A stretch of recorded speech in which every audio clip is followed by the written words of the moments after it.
Hi, everyone. We're almost done with this semester. We are getting very close to the end.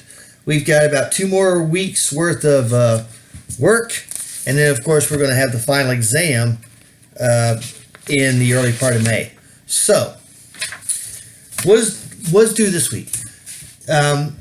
You should have already submitted your outline or your proposal, if you will, which consists of an outline and a works cited page for your final essay, which is the persuasive essay. And I hope that you followed the guidelines in the persuasive essay in order to make this outline and do the correct type of research, which is in Galileo. If you've done all of that, I'll give you my feedback this week, and then you can go ahead and work on your final draft of your persuasive essay. Now, what is your reading this week? It is a modest proposal by Jonathan Swift.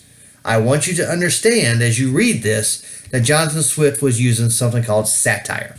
Satire is the use of it's use of humor in a way to create a much larger message. So, as you read this, you're going to read an essay about a guy who is proposing, and it's a fictional guy, by the way. It's not Jonathan Swift himself. It's a fictional guy who is proposing that the best way to solve a major problem is through a ridiculous solution.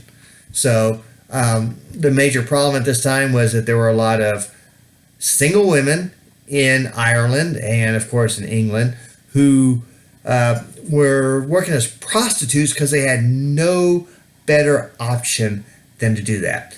And in the process, they were bringing their children along to work. So imagine, if you will, you are a child who has no father, who has a mother, whose mother is begging on the streets for a living because at the time, women could not hold down the kind of jobs they can now. So, your mom is begging on the streets and, when necessary, having sex with total strangers for money in order to provide food for you. And so that's the kind of situation.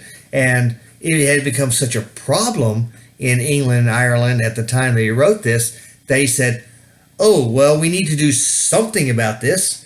So what is our solution? And so he's going to propose a very ridiculous solution. Now, Jonathan Swift did not really mean that, prostitutes should sell their 1-year-old babies for food and for, the making of leather products. But what he's doing is using satire to say, hey, there's a problem here. We need to find a solution to it. I'm going to propose something very extreme, and of course nobody would ever really agree to it, but we need to find a solution now. And in this COVID-19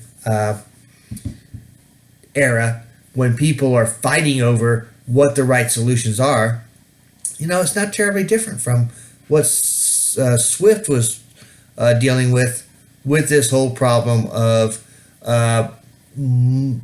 fatherless children being born to single mothers who have to then resort to prostitution. So, remember that as you read this, that it is satire, but it is still an argument. He's saying, here's the problem, I'm proposing a solution. And I think that can be useful to you as you write your current argumentative essays to propose solutions to current problems.